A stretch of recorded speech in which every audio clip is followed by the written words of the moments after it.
William Marbury is best and most well known for his role in the epic 1803 Supreme Court ruling. Marbury's grandfather Francis arrived in the colonies looking for an opportunity to make a fortune and found it in Charles County, Maryland. Unfortunately, over the years after farming tobacco, the soil was ruined and their plantations started to fail. Born November 7, 1762, William Marbury had an easy life. Right before the American Revolutionary War, he went to college studying to be a deputy tax collector in Maryland. John Adams, the president of this time, had appointed Marbury as one of his federal judges, because as president, it is its job to select judges for the Supreme Court. Now, there was an election going on at the time, and Jefferson had just become president. Because John Adams did not like Jefferson, he had written commissions for William Marbury to become a Supreme Court judge, but the commission was not sent.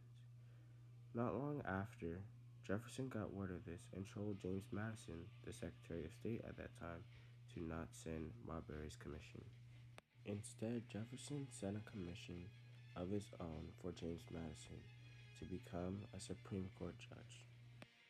So when William Marbury found this out, he sued the Marshall Court for not sending his commission through.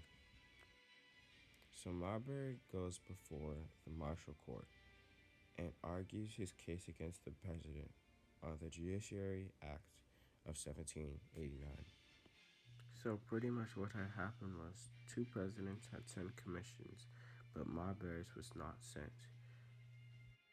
Up to this point, there was no respective person to interpret laws for the Constitution.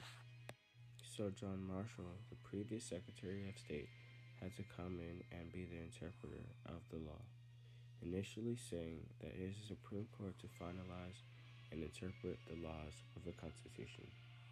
The unanimous decision written by Justice Marshall stated that Marbury indeed had the right to his commission, but more importantly, the Judiciary Act of 1789 was unconstitutional.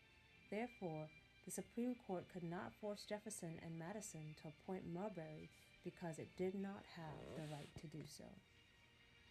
In the end, Marbury had lost the case, not really to Madison, but to John Marshall. Does anyone have an ID? The reason being why this case is so famous is because it established that the Supreme Court had the final say into interpreting the laws of the Constitution.